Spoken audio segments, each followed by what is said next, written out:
Hello everyone, very warm welcome to my channel earnest physician. आज का हमारा topic है कि विंटर सीजन और हार्ट अटैक में क्या कनेक्शन है, why they are interlinked to each other. We are gonna know about this in this video, so let's just begin our video. First of all, लोग अक्सर पूछते हैं कि डॉक्टर, सर्दी में ही ज्यादा हार्ट अटैक क्यों आते हैं? क्या ये एक कॉइंसिडेंस है? नहीं। क्या ये एक मिथ है? ऐसा भी नहीं है। तो आज हम सिंपल लैंग्वेज में साथ ही मेडिकल साइंस के साथ जानेंगे कि क्यों विंटर एसोसिएटेड है मायोकार्डियल इंफार्क्शन या हार्ट अटैक के साथ ही कौन लोग रिस्क फैक्टर में आते हैं या फिर कौन से group of people are in the risk factors और which patients are also in the risk factors, and साथ ही what are the preventions of it, हम prevent कैसे कर सकते हैं, because the most important thing is prevention is better than cure. First of all, let me tell you that हमारे heart का एक basic function क्या है. So our heart is like a pump which supplies the blood to each and every organ and each and every cell of our body. ठीक है, हर एक body organ तक blood को पहुंचाना हमारे हार्ट का काम है. तो हमारे हार्ट को खुद भी तो ब्लड सप्लाई चाहिए होगी, तो वो सप्लाई जो है वो हमारे हार्ट को कोरोनरी आर्टरी सप्लाई करती है.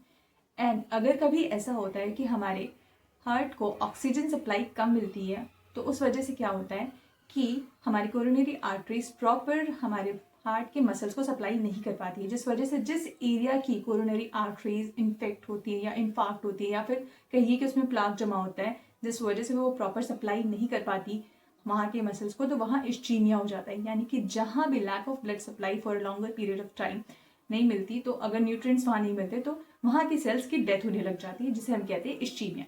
तो इश्चीमिया होने की वजह से अगर ये इश्चीमिया सीवियर हो जाए तो उसी को हम लोग एक टर्म डिफाइन करते हैं जिसे हम कहते हैं मायोकार्डियल इंफार्क्शन या फिर हार्ट अटैक. अब हम जान लेते हैं कि विंटर में ऐसा क्या होता है कि वाई विंटर इज एसोसिएटेड और linked with this heart attacks और myocardial infarction. First of all, whenever our body get exposed to the cold environment, जब भी हमारी बॉडी ठंड में अचानक और सडन जाती है, तो क्या होता है कि हमारी बॉडी के अंदर जो ब्लड वेसल्स होते हैं वो कंस्ट्रिक्ट हो जाते हैं, यानी कि उनके जो होल्स होते हैं पाइप के वो नैरो हो जाते हैं, सो दैट हमारी बॉडी का थर्मोस्टेट मेंटेन रहे, हमारी बॉडी की जो हीट है वो ज़्यादा डिस्पर्स ना हो. ये हमारी बॉडी का सेल्फ डिफेंस मैकेनिज्म होता है, जिसे फिजियोलॉजिकल चेंज बोलते हैं. ये कोई पैथोलॉजिकल चेंजेस नहीं होते, कोई बीमारी की वजह से नहीं होता, ये एक फिजियोलॉजिकल चेंज है जो कि एक लाइफ सेविंग मैकेनिज्म है. तो हमारी बॉडी के जो वेसल्स होते हैं वो कंस्ट्रक्ट हो जाते हैं. जैसे कि आपने एग्जांपल के तौर पे देखा होगा कि गार्डनिंग के लिए जो पाइप्स हम लोग यूज़ करते हैं वो ठंडियों में थोड़े से कड़क हो जाते हैं, ठीक है, श्रिंक हो जाते हैं. और गर्मियों में आपने देखा होगा कि वही पाइप्स रबड़ के होते हैं तो थोड़े लूज हो जाते हैं और ढीले हो जाते हैं. तो गर्मियों में जो हमारे आर्टरीज और ब्लड वेसल्स हैं वो वेजोडाइलेट हो जाती है और ठंडियों में वेजो constrict.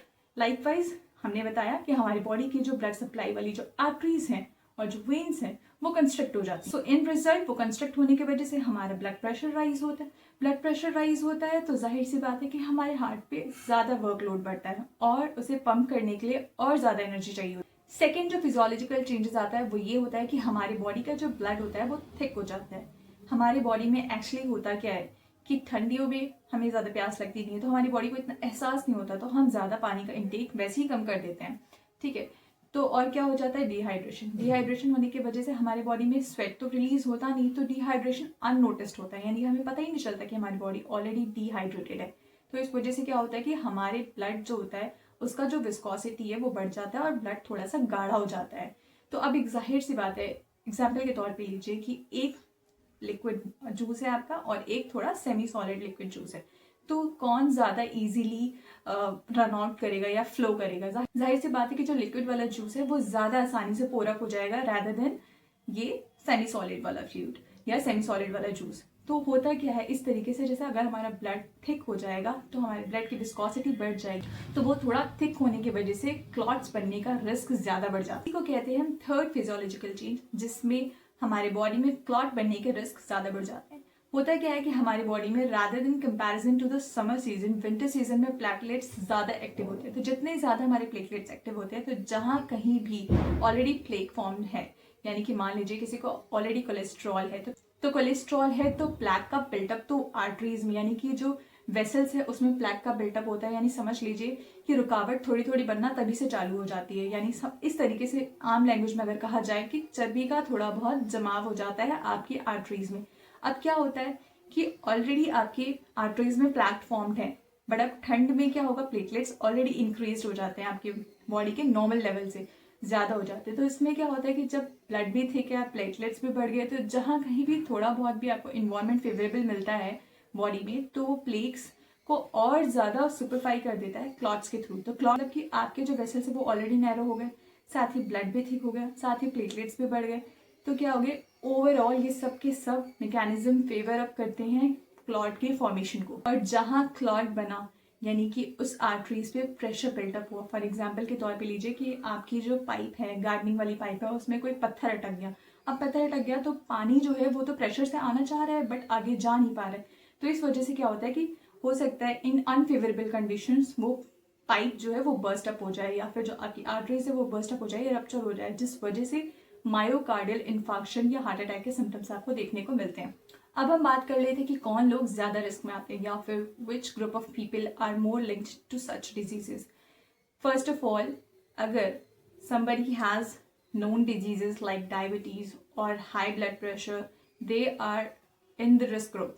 And if somebody is a smoker, chain smoker, or if somebody is obese or overweight, or if you have high cholesterol levels, or if you have a sedentary lifestyle, that means कि ज़्यादातर बैठे रहने वाला काम होता है, कोई physical workout या फिजिकल वर्क नहीं कर रहे हैं। होता क्या है, जो ऑलरेडी रिस्क ग्रुप वाले पीपल हैं, अगर वो सडनली विंटर सीजन में अपने आप को फिट रखने के लिए वॉकिंग के लिए, जॉगिंग के लिए, सडन एक्सरसाइज के लिए निकल जाते हैं बिना वार्म अप किए, तो क्या होता है, again sudden exposure of cold to our body, then ways of construction, blood vessels का आपका कंस्ट्रक्ट हो जाना, नैरो हो जाना, छोटा हो जाना, और फिर ब्लड वॉल्यूम जो है आपका, या फिर ब्लड की जो विस्कोसिटी है वो बढ़ जाती है, जिस वजह से क्या होता है, आपका बीपी भी रेज्ड है।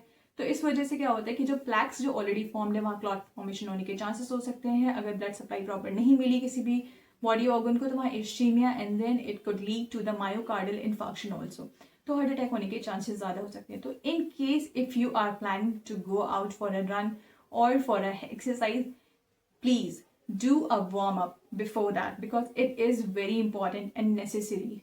It is mandatory. Okay, why? Because if you'll get a bit of warm up before all of these such exercises, आपकी बॉडी थोड़ा सा इन्वायरमेंट में एडजस्ट होने के लिए, कॉपरेट करने के लिए मान जाती है। अगर आप सडनली उसको एकदम से कोल्ड एक्सपोजर कराएंगे तो obviously body is not prepared for such things ना, adrenaline rush and all of these things again lead up, pile up होकर के उस कॉज को और बढ़ा सकते हैं। लास्ट हम बात कर लेते हैं सिम्टम्स की। Again each and everybody, I guess हर किसी को पता है कि what are the symptoms of heart attack, but you should be aware of it, so I am repeating it once again. First of all, there could be a pain in the left arm radiating to the tip of your fingers, or there could be the pain in the jaw, और shortness of breath हो सकती है, सांस लेने में तकलीफ, nausea, anxiety and overall आपकी body पे perspiration, पसीने वगैरह देखने को मिल सकते हैं। साथ ही एक बहुत इंपॉर्टेंट सिम्टम है कि डायबिटीज वाले पेशेंट्स में, जिनको डायबिटीज होता है, please there is a request to all of you guys, stay safe, please stay safe and stay healthy, because diabetes में साइलेंट हार्ट अटैक आता है।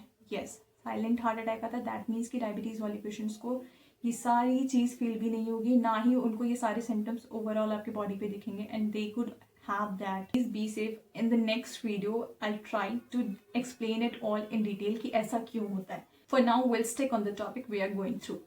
Nextly, what are the preventions of it? Most important part of this video कि prevention क्या है। See, as I've already told you that prevention is better than cure.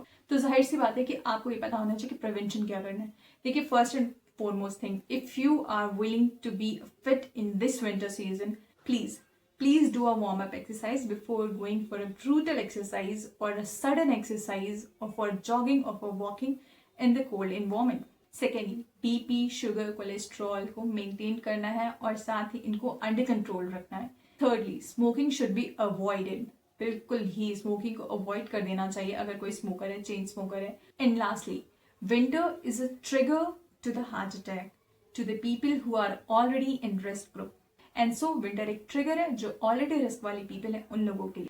इसलिए अगर आप aware हैं और टाइमली एक्शंस ले जाते हैं तो आप इस इवेंट्स को प्रिवेंट कर सकते हैं और साथ ही अपने आप को सेफ रख सकते हैं. So stay informed and stay informative. Thanks for watching this video.